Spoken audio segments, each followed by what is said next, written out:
আসসালামু আলাইকুম। আজকে আমরা অত্যন্ত একটি গুরুত্বপূর্ণ বিষয়ে আলোচনা করব, সেটি হচ্ছে তরুণদের হার্ট অ্যাটাক। যুগ যুগ ধরে আমরা শুনে এসেছি যে বয়স্কদের হার্ট অ্যাটাক হয়, কিন্তু তরুণদের হার্ট অ্যাটাক এটি তো বিস্ময়কর ব্যাপার। কিন্তু বিষয় কিন্তু আমাদের কেটে গেছে, কারণ আগে যাদের 50-এর উপরে হার্ট অ্যাটাক হতো, পরবর্তীতে আমরা লক্ষ্য করলাম যে 40-এর কোঠায় হার্ট অ্যাটাক হচ্ছে, এখন এমনকি 20-এর কোঠায়ও কিন্তু হার্ট অ্যাটাক পাওয়া যাচ্ছে। এর জন্য অনেকগুলো কারণ দায়ী, তবে অনেকগুলো কারণই কিন্তু আমাদের নিজেদের নিয়ন্ত্রণের মধ্যে ছিল, যেটি নিয়ন্ত্রণ না করাতেই এ ধরনের পরিস্থিতি হচ্ছে। পৃথিবীতে 30% মানুষের মৃত্যু হয় হার্ট অ্যাটাক থেকে। তরুণদের মধ্যে দেখা যাচ্ছে যে হার্ট অ্যাটাক বৃদ্ধি পাচ্ছে। বাংলাদেশের হাসপাতালগুলোর পরিসংখ্যান বলছে যে আগে যেখানে দেখা যেত যে অল্প সংখ্যক তরুণের হার্ট অ্যাটাক নিয়ে ভর্তি হচ্ছে, কিন্তু এখন হাসপাতালে হৃদরোগ নিয়ে যারা ভর্তি হচ্ছে তাদের 20%ই কিন্তু তরুণ। বিস্ময়কর ব্যাপার। কিন্তু আমরা কিভাবে প্রতিকার পেতে পারি বা কেনই বা এটি হচ্ছে, আমাদের করণীয় কি? সাউথ ইস্ট এশিয়া অর্থাৎ এই উপমহাদেশে দেখা যায় যে প্রিমেচিউর হার্ট অ্যাটাক বা প্রিমেচিউর হার্ট ডিজিজ হয়। যেখানে ইউরোপে 50-এর পরে হয়, এখানে 50-এর আগেই পাওয়া যায়। এর যথেষ্ট কারণও রয়েছে। ধূমপান, ডায়াবেটিস বেশি, পাশাপাশি কার্বোহাইড্রেট বা ভাত খাওয়ার প্রবণতা বেশি, যে জন্যে মানুষের মধ্যে, সাধারণ মানুষের মধ্যেও দেখা যায় ট্রাইগ্লিসারাইড অনেক বেশি থাকে, যেটি এক ধরনের কোলেস্টেরল এবং হৃদরোগের কারণ। সেই জন্যে এবং জেনেটিক কারণে, এই দুটি কারণে কিন্তু সাউথ ইস্ট এশিয়াতে প্রিমেচিউর হার্ট অ্যাটাক বা অল্প বয়সে হৃদরোগ বেশি পাওয়া যায়। কিন্তু বিশ্বব্যাপী এটি কিছুটা বাড়ছে। এর পিছনে কারণ হচ্ছে ধূমপান, স্থূলতা বা অবিসিটি, ওজন বেশি, পাশাপাশি ডায়াবেটিস বাড়ছে। কারণ আমরা জানি যে ডায়াবেটিস একটি এপিডেমিক বা মহামারী রোগ, এটিও বাড়ছে, পাশাপাশি হৃদরোগও বাড়ছে। তরুণদের মধ্যে বিভিন্ন অস্বাভাবিক অভ্যাস, যেমন রাত জাগা, ফাস্টফুড, সফট ড্রিঙ্কস, এগুলোর প্রতি তাদের আগ্রহ বেশি, তাদের ওজন বৃদ্ধি পাচ্ছে। ধূমপানের প্রতি আগ্রহ রয়েছে, মাদকের প্রতি আগ্রহ রয়েছে, স্ট্রেস, টেনশন এগুলোও বেশি, প্রতিযোগিতা সেটিও বেশি।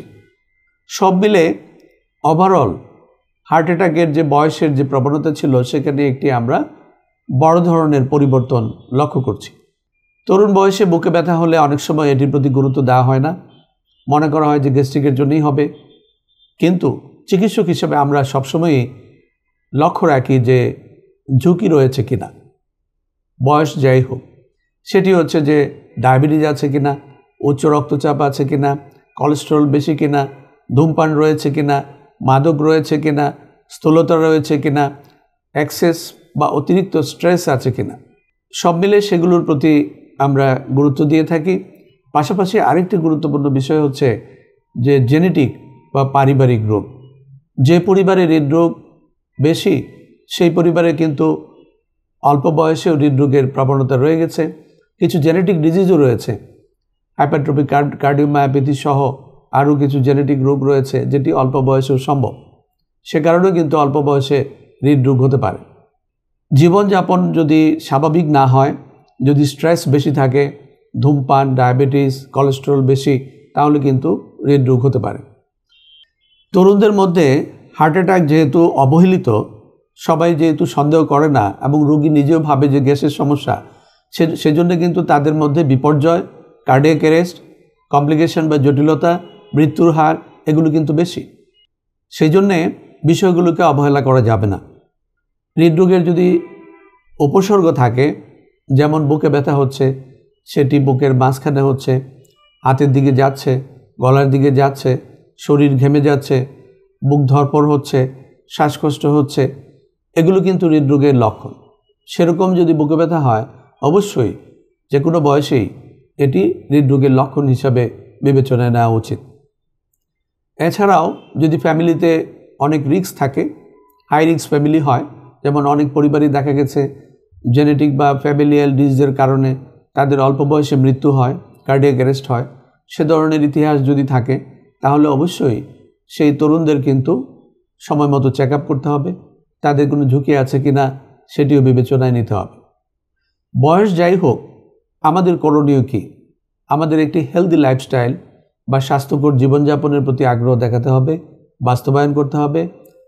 স্বাস্থ্যকর জীবনযাপনের সাথে থাকবে স্বাস্থ্যকর খাদ্যাভ্যাস, যেখানে অতিরিক্ত লবণ হবে না, অতিরিক্ত চিনি হবে না, অতিরিক্ত চর্বি হবে না, অতিরিক্ত ক্যালোরি হবে না, শাকসবজি বেশি হবে, ফলমূল বেশি হবে, ভাতের পরিমাণ কমে আসবে। আমাদের সেরকম একটি সুষম খাদ্যাভ্যাসের দিকে যেতে হবে। পাশাপাশি স্বাভাবিক ঘুম যেন থাকে, অতিরিক্ত স্ট্রেস যেন না থাকে, অ্যাংজাইটি যেন না থাকে, এবং প্রতিদিন 30 মিনিট করে হাঁটতে হবে, শারীরিক পরিশ্রম করতে হবে। পাশাপাশি ব্লাড সুগারকে স্বাভাবিক রাখতে হবে, ব্লাড প্রেশারকে স্বাভাবিক রাখতে হবে, কোলেস্টেরলকে স্বাভাবিক রাখতে হবে, ধূমপান এবং মাদককে বর্জন করতে হবে। সামগ্রিকভাবে আমরা যদি স্বাস্থ্যকর জীবনযাপন করি তাহলে কিন্তু তরুণদেরও নিরাপদ থাকা সম্ভব।